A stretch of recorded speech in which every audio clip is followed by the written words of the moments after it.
So, Nicole, if I asked you to summarize Descartes' first meditation, main thing going on there is what? What's his main objective? The main objective is to cause doubt about everything. All right, to certainly raise rigorous doubt about everything. So, Ben, how does he approach that? What does he do? What's his basic method in the first meditation?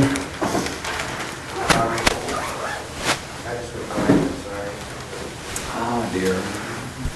Alicia, can you help him out? What goes on in the first meditation?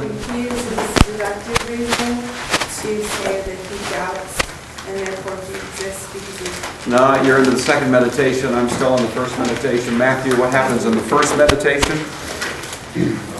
One starts by doubting everything and saying that either our senses are fooling us or there's a devil that is.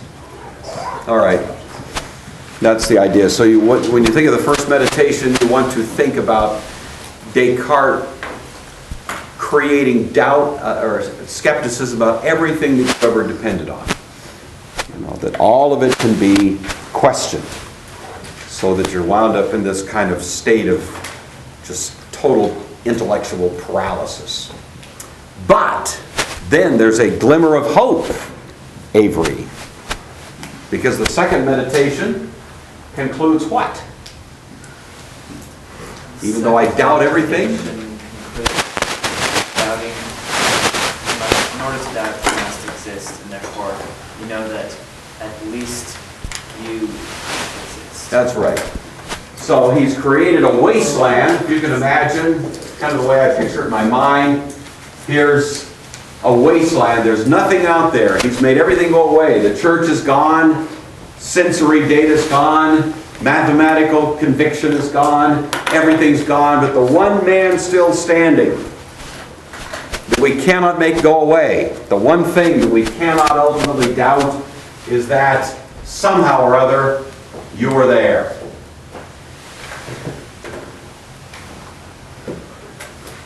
That's you. We don't even know if you've got a body. But we have to put something up here just to make the point. I'm thinking. Some thinking being must exist. Has to exist. Otherwise I couldn't be doing this doubting in the first place. And so that, as most people think about, do you have to be a genius to figure that out? I get up in the morning, I look in the mirror, there I am again. But within the context of Descartes' situation, this was big. This was big. Now, the third meditation, which you did not read, but which hopefully someday you will, introduces a new idea. This is as far as we're going to go. There's actually 6 meditations. We're only going to do the first 3. But it gives you an idea how he approaches this. Here's Descartes in this very lonely existence. I exist. I'm a thinking person. Here I am in this thinking world. I know I'm here. And then as I sort of survey the intellectual landscape of my mind, I discover, I'm not the only one here. Somebody else is here. Somebody else is with me in this consciousness that I have. And that other that's with me is who? Joe? God. Exactly. Yes. And Descartes says, isn't it interesting that even though I doubt everything, even at this point of total minimalizing of all the things I believed in, I still have some idea in my mind of God. It's inescapable. Some idea, and he puts it this way, of a perfect being.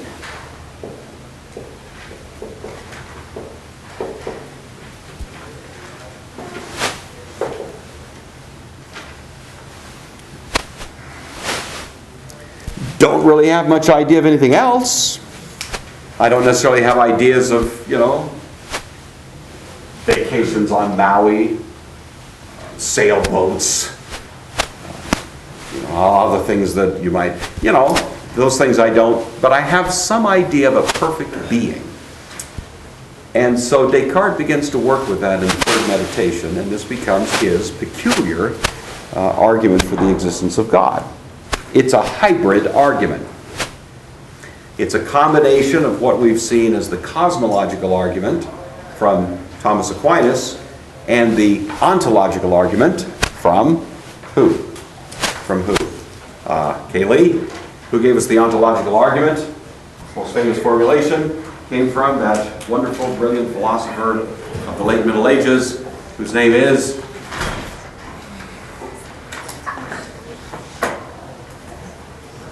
I don't know. Krista, the name is? Ontological argument, late Middle Ages. His name is? Thomas Aquinas. No. Why do I get the feeling you're not listening to me? I just said Aquinas was famous for the cosmological argument, and I said another guy famous for the ontological argument. This is kind of disturbing. Laura, this is Anselm. Do you read me? So Aquinas, classical cosmological argument, the argument from causation. Anselm, classical ontological argument, the argument from the idea of God's being. Descartes unites them. He gives us kind of a hybrid, as I say, and he proceeds this way. He says, okay, here I am. I think, therefore I am. But as I am aware of myself thinking, I'm also aware of an idea that I have in my head of God, of a perfect being. I'm aware that I'm not that being. I'm aware in some sense that I am limited in some sense or other. I can contrast myself to this perfect being who resides in my imagination.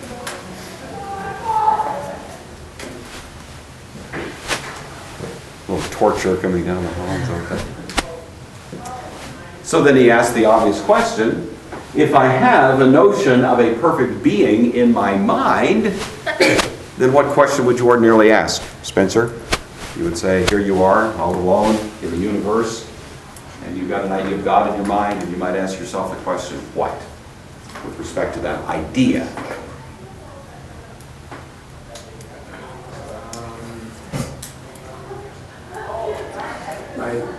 Laura, would you close the door back there? What's he like? Well, what's he like? We know what he's like. He's a perfect being. That's already there. Vague. What's that? That's pretty vague. Now, there's a basic question you might ask, because remember, we were doubting everything. And now we've come to the point of not doubting our own existence, and then we notice that there's a perfect being residing with us in our imagination. And I might ask the question just off the top of my head, with respect to this perfect being, you don't know what I'm after here. Anybody? What might be a natural question to ask, Krista?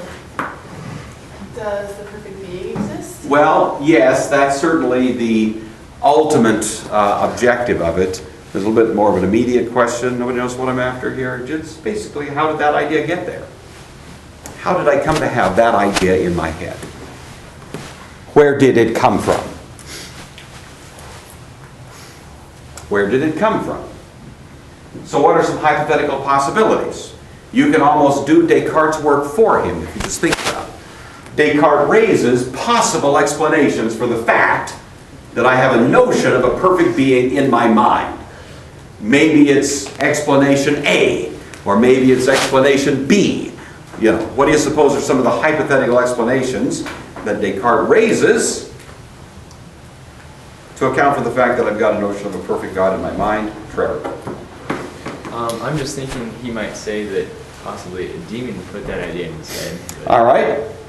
I don't know that he does say that, but that's certainly a possibility. Maybe a demon put it there. Maybe a demon put an idea of a perfect being in my mind. Possibility. Okay, what else? Nicole? The perfect being could have put the idea. Well, that certainly is on the table. Maybe the idea of the perfect being came because there is, in fact, a perfect being out there. We're going to save that one because that, in fact, is where he winds up. And I'm saying, what are some other hypothetical possibilities that he has to raise and then rule out? You know, one would be a demon put it there. One would be another. Where else might the notion of a perfect being come from? Trevor, what do you think? Where else? Hypothetically, just you've got an idea of a perfect being in your mind. How did it get there? If it wasn't a demon, if it wasn't the being itself that put it there, where else might it have come from? I really don't know any other way that... There's bunches of them. Yeah, go ahead. Trevor? Your own mind thought of it? Okay, maybe it came from my own mind.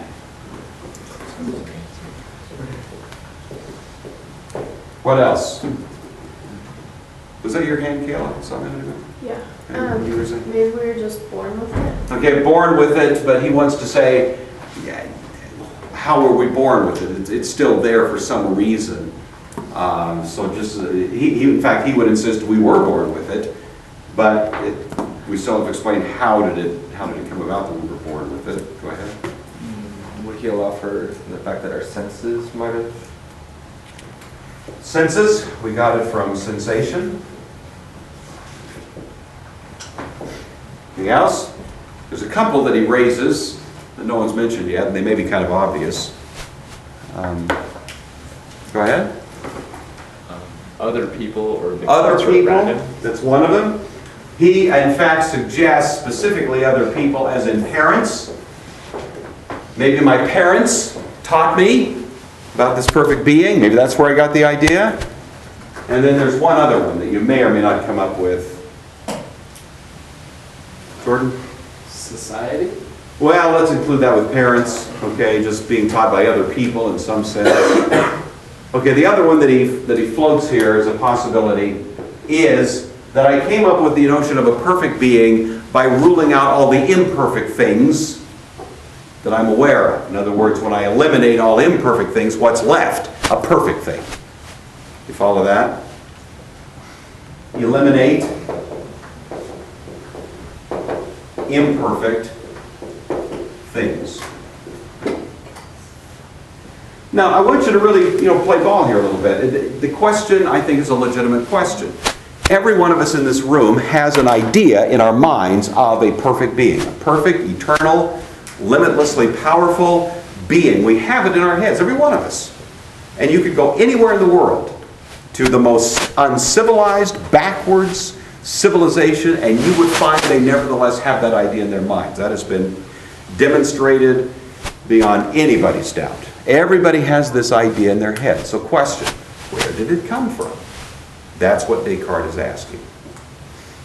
So he raises these. I think he raised a couple others, but this is sufficient. Let's take this one first of all. What is irrational about the idea that I have an idea of a perfect being in my mind simply by eliminating all the imperfect ideas I have in my mind? Nicole, what's wrong with that? Oh, he had to have gotten a standard of imperfect versus perfect somewhere. Exactly. Y'all see that? Descartes says, hey, wait a minute. How could I look at something and say, oh, I'm going to eliminate that, it's imperfect, unless I've already got the idea of perfection in my mind in the first place? Excellent. Stifle that yawn, dear. You're doing well. Okay. So, y'all see that. That one's fundamentally irrational. It's circular reasoning. You had to have the idea of perfection before you could eliminate non-perfect things. What about parents? How come I couldn't have been taught the idea of a perfect being simply from my parents? That's where I got it. What doesn't fly with that, Alicia? They would have to have found it from, That's right. Where'd they get it? So then you got infinite regress. It doesn't explain it simply to say that a bunch of finite people have this notion in their heads. It still had to come from somewhere, and just saying it's my parents doesn't really answer the question. Where they get it, from their parents, from their parents, from their parents. Well, come on. At some point, you've got to take the step from effect to cause. So we rule out parents. How about we got it just simply from observation, from sensation? What's wrong with that? Jordan? Well, with that, you have to have actually seen or tasted or touched or That's right. smelled. When was the last time you saw, experienced in a sensory way, an infinite, perfect, eternal, limitless being? It's an idea in your head. It's not an experience you had in a science laboratory. Right? The only set of experiences we have in life are experiences of things that are less than eternal and perfect and infinite. How about it came from our own mind, it came from our own imagination? What's the problem there?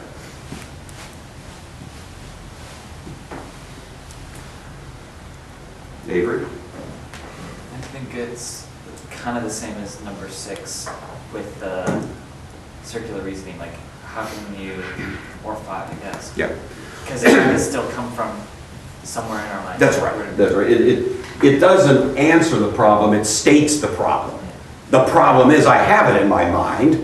To say it originated itself in my mind doesn't answer the question at all. That's the whole riddle I'm dealing with, is why in the world is it there in my mind? Why does an imperfect mind, namely mine, have a notion of perfection? How did I come to have that? And so we can't really say it just spontaneously originated in my mind. How about a demon? Maybe a demon just stuck it in there. Sydney, what do you think Descartes would say with that one?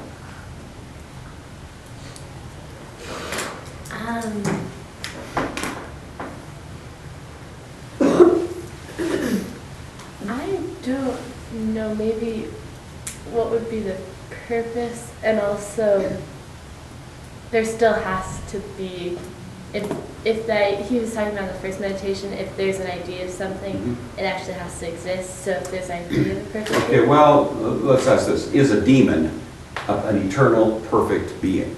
Is that what a demon is? Is a demon an eternal, perfect, limitless being? Answer? No. No. You see, a demon by definition is radically imperfect. I mean, that's the reason we call it a demon and not God.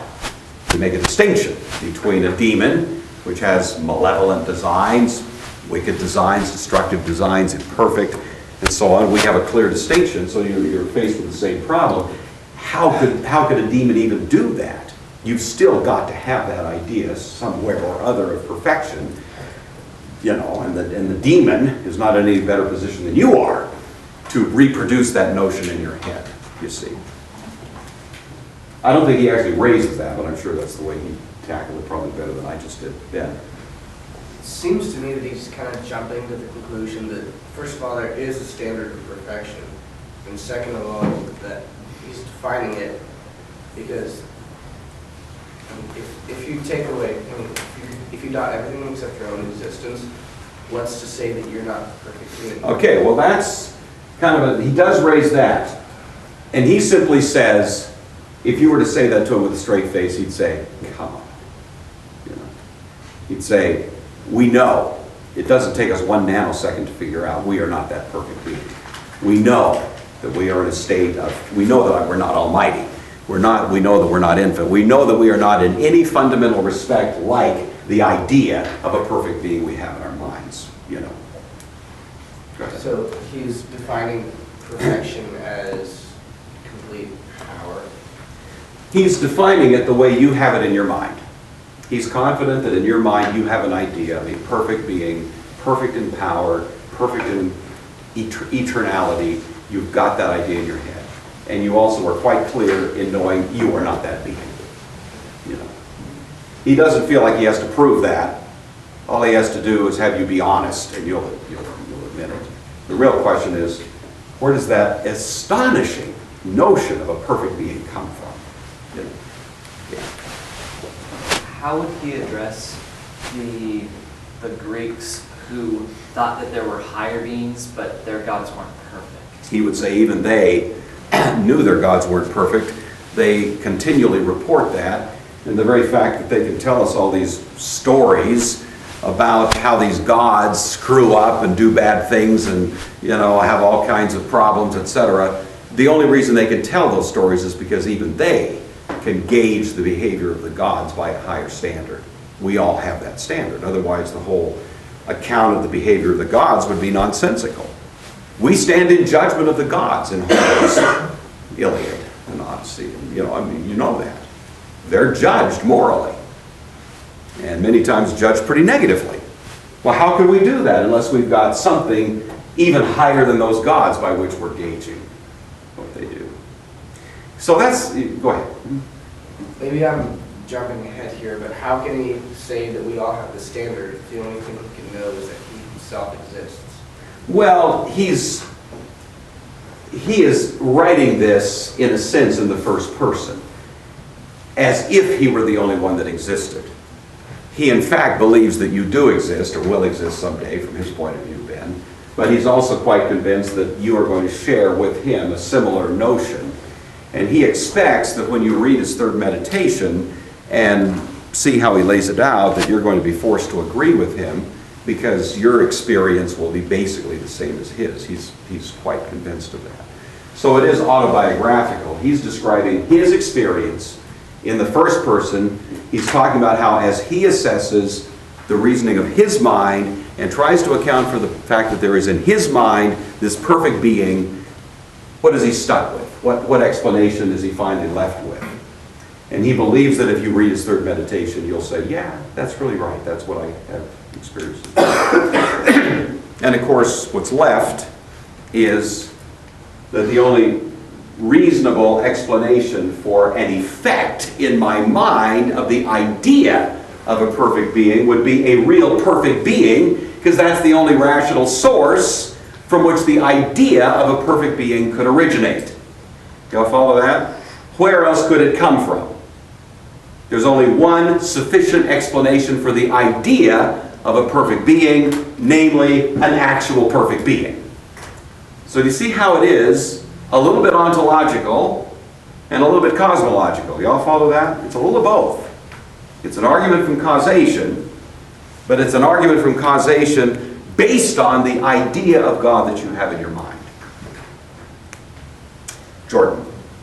I have more of a question on, it's kind of on the first two meditations. If he says that I know I exist because I think, and would he say that I know that I'm the only one that exists? No. Okay, so that everyone else does exist too. Well, remember, he's starting from a bare minimum. He wants to give us back the world. God, church, everything. He wants to give it all back to us. Okay? But to do that, he's got to go through this kind of very, very narrow meat grinder of saying, let's just wipe everything out. What can we undeniably say must be there? And what he says is, well, undeniably, I know I'm here. I'm not so sure about you yet, he would say. But by the time he's done with his meditations, he's not only handed us back, God and other people and the universe, but he's handed us back you, Jordan, as well. You're part of that. But you see, it's kind of a logical progression. So we're starting small, building toward the rest. Does that make sense? That's his approach. He doesn't want to assume anything. See, he's not a presup, he's a rationalist. He wants to start with what everybody would have to agree has to be the case. He wants to find common ground with the whole human race on this notion of I exist, and then from there reason to everything else.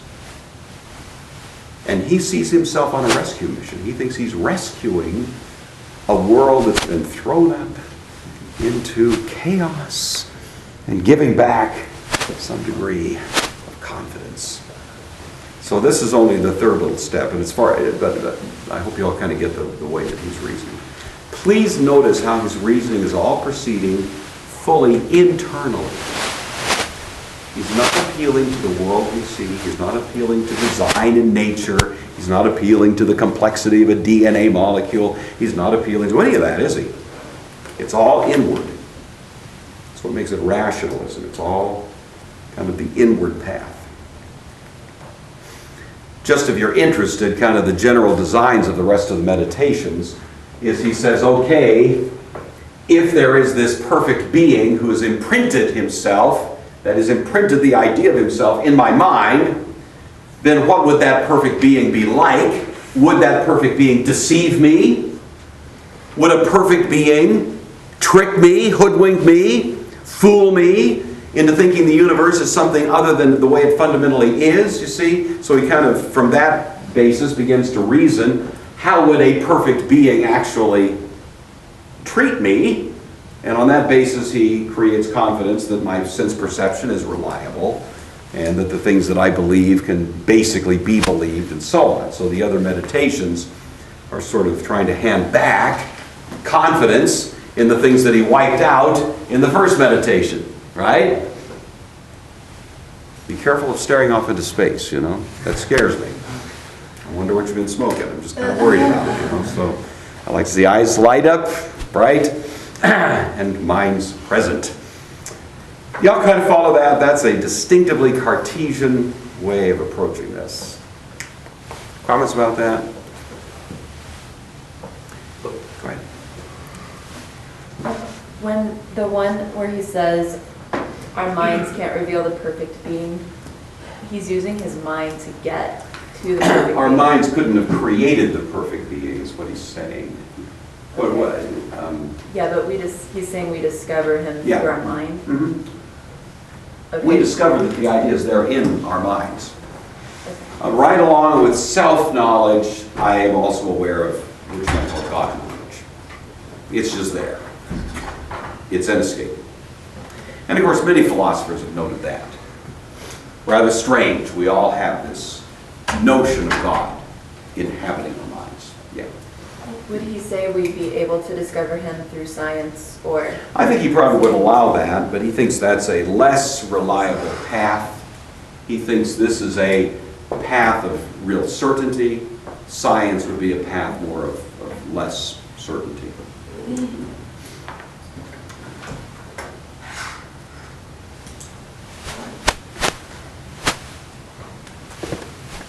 All right.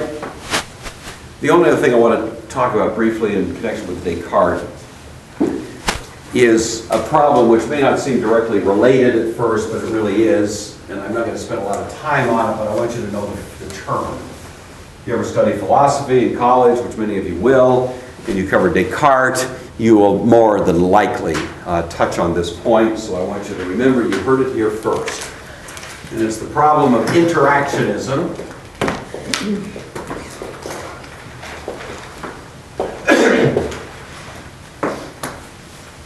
And it concerns the dualism, according to Descartes, between what he calls the extended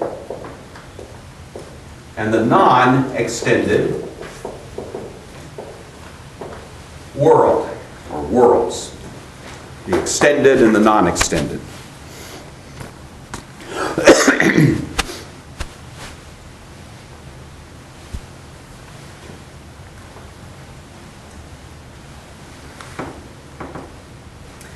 By extended, he means what we would otherwise call the physical universe or the physical world. Extended, therefore, just means what's called the external order. Space and time, you know, your body is in the extended world. We are all here, thrust into this space and time continuum, and we're talking about it. And we all see each other, and we can measure each other. We weigh so much, we're so many feet tall, that kind of thing. We're extended. But then he also understands that there is you might say, an internal, non-extended order, the order of the mind. How much space does a mind occupy? What do you think, Josiah?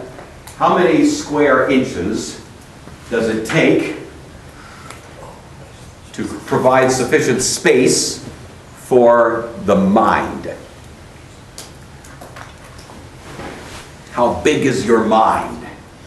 I think it's as big as we want it to be. Oh my goodness.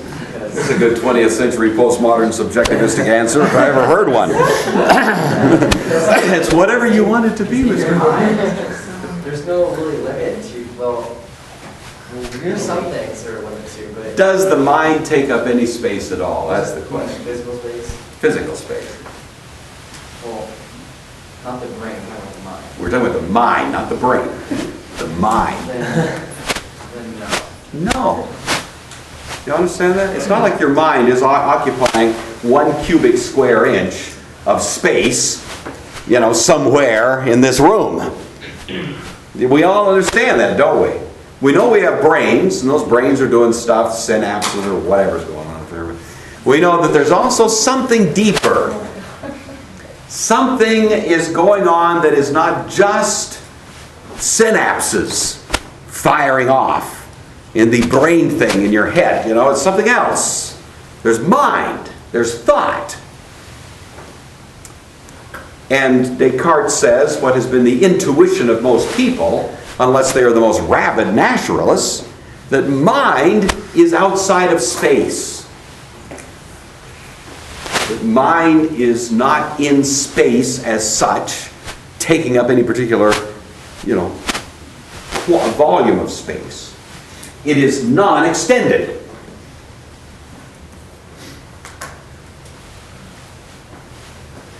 And that created for Descartes this almost unbelievable problem. I mean, he sweat over this one probably as much as any single issue that he dealt with philosophically. And that is, how do these two worlds touch each other? How do they touch each other? How does the internal, non-extended world of the mind reach out and affect the extended world of body? We know there's a connection.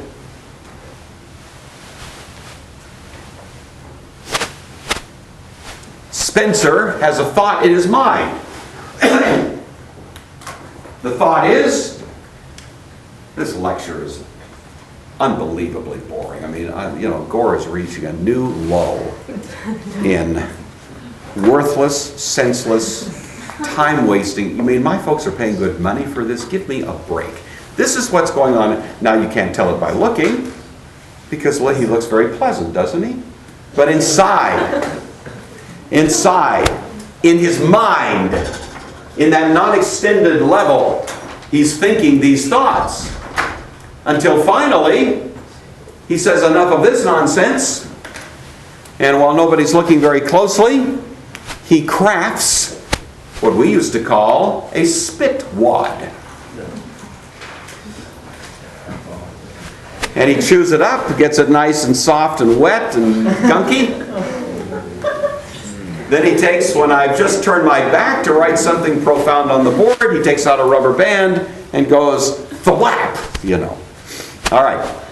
Now, I get hit with the spit wad in the back of the head. I assume, of course, that it was Kayla. I'd never suspect that Spencer would do something like this.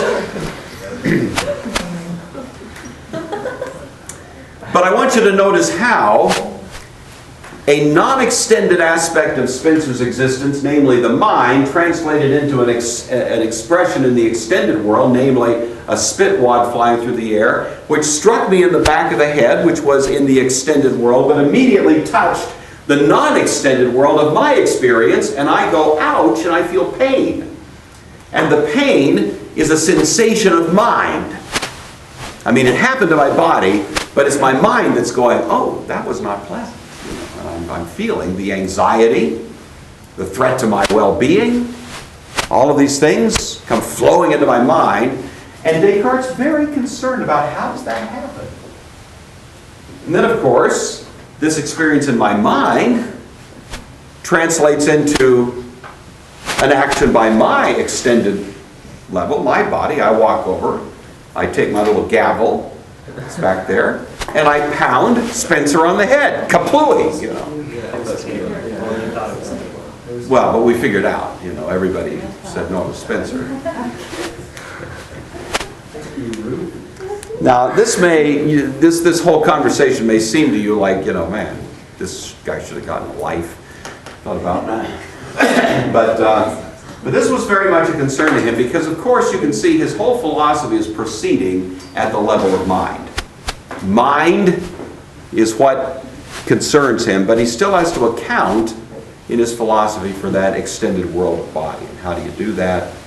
And so he came up with a very interesting little hypothetical explanation for the way in which the internal mind, non-extended, touches the external body of extended things. And he says it takes place, he solved this problem in a very mathematical way because he was a mathematician. He solved it by discussing what he called the point of interaction.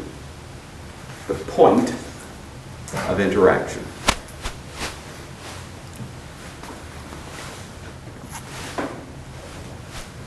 And when he said point, he meant a mathematical point.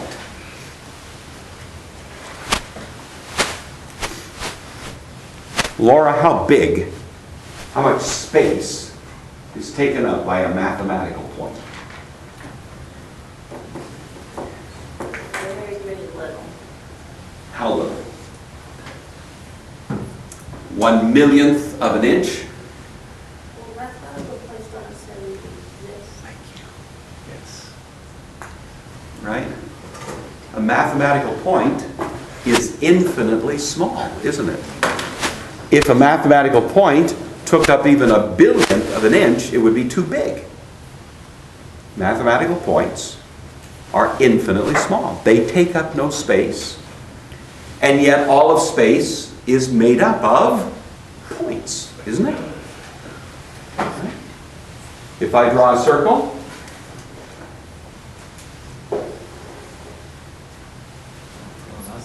it's not bad, is it? Yeah, see, it's like I always do it by accident. What's the geometric definition of a circle? How do you define it in geometry? What's the definition? A circle is defined as, Sydney? Points equidistant from, an infinite number of points equidistant from a center. Notice that, an infinite number of points, all equidistant from another point. So we have a hypothetical point in the middle, and then we have an infinite number of points on the perimeter that are equidistant from that point. How much space does any one of those points take up in and of itself? How much space, Spencer? None. See?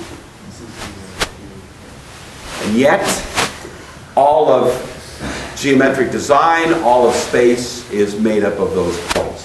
Well, Descartes was very interested in that. That kind of captures imagination. And therefore he said that's what he conceived of as the point where the internal mind touches the external extended realm. It's at the point of interaction, he called it. And he actually located it in the human body at the base of the pineal gland. Don't ask me why.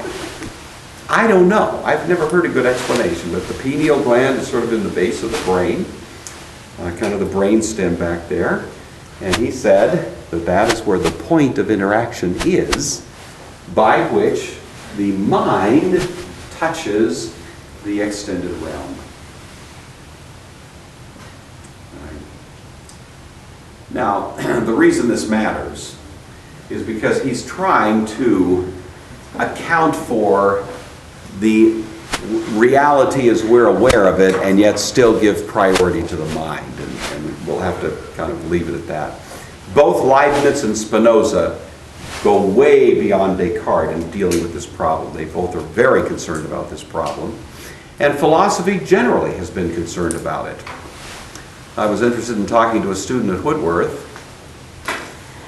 Well, within the last, I suppose, year, maybe a year and a half, who's a philosophy major. And I said, oh, that's great, what are you taking? And she said, I'm taking a class called Philosophy of Action. And I thought, well, that sounds cool. Is that like social action, get out, save the world? save the whales kind of stuff, philosophy, I didn't know. No. Philosophy of action as in philosophy of motion. How can there be motion? And it's a whole course actually devoted to this problem. So lest you just be sort of dismissive of this. This is still a real life problem. Descartes was onto something here, but for our purposes right now, I don't want to get too sidetracked by it, but just don't be aware that it's still out there. All right, so have that in your notes. I'll refer back occasionally to Descartes' problem of interactionism, and I don't want to get the book upstairs. I want you to oh yeah, I remember that. Ring the bell, and you've got it. So just be aware of that, because it will come up again. Just a word on Leibniz and Spinoza, since I've got about 5 minutes left. And I said I wouldn't say anything about them, but I lied. I'm going to say something about them, but not much.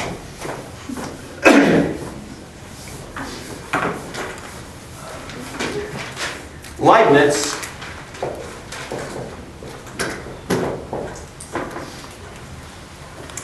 aside from the work he did in philosophy, is credited with as being one of two people who basically invented calculus.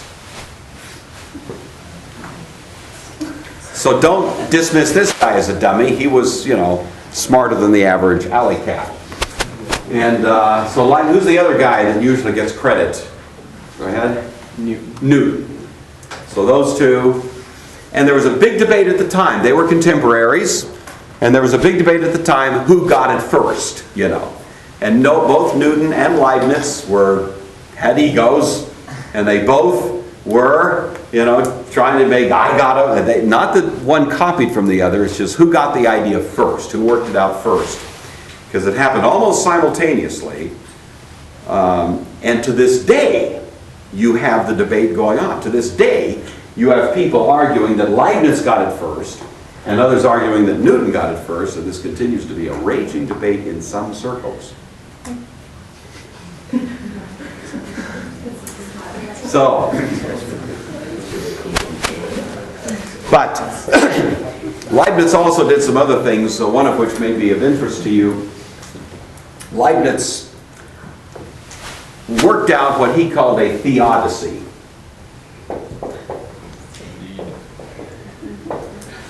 Does anybody know that word? I don't know. Have you done that in apologetics? Ever come across that word? Theodicy. Anybody know it? New word? Brand new? All right.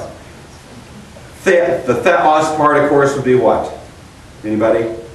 God? Okay. The D-I-C-Y is from the Greek word dikaios, which means righteous, and the word itself means a vindication of God. And it usually refers to the problem of evil, which the problem is stated in various ways. If God is good, and if God is powerful, then how come there's evil in the world, The question is supposed to send Christians running for cover, hiding. We've never thought of that before. Oh, goodness.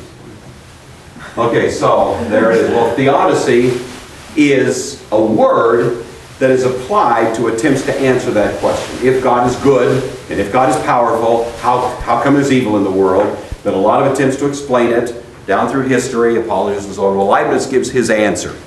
And he calls his answer Theodicy. He wrote a book, and that's the title of the book. Okay. I'm going to give you the real short version of the way in which he makes this argument.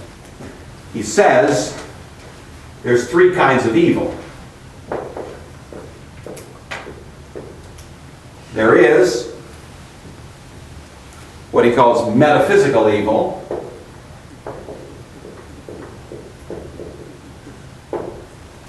There is physical evil, and there's moral evil.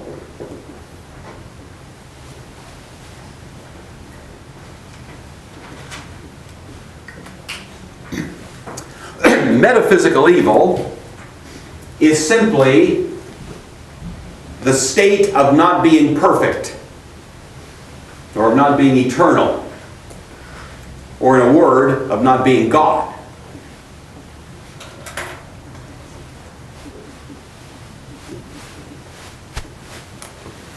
And Leibniz notes that everything created has to be possessed of metaphysical evil. In other words, the question is, could God create, hypothetically, could God create another being equal to himself? Could God do that? Sidney says no. And why not? Why not God do that? When we talked about apologetics, and God can't create another non-created. Sure. It implies a contradiction. God cannot create a non-created thing. Right? Simple enough. So anything that God creates is going to be created by definition. And if it's created, then it is something less than an eternal, uncreated being. God cannot create an eternal, uncreated being. And so Leibniz says everything that God creates must be possessed of what he calls this metaphysical evil, a limitation. Then he says, if you are possessed of metaphysical evil, inevitably that is going to translate into some kind of imperfection in the physical existence of this thing. And so he would say physical evil would be things like earthquakes, hurricanes, bad things that happen, Katrina, tsunamis, disease, all those things that we call evil, but we understand that we might call them natural evil, forces of nature, that kind of thing. And then he says, physical evil must flow from metaphysical evil, and if there is physical evil, inevitably, that will also generate moral evil. And so what he says, this is his very famous line, and I'll have to finish with this, so write it down, we may return to it. God created the best of all possible universes. God created the best of all possible universes. Arrivederci.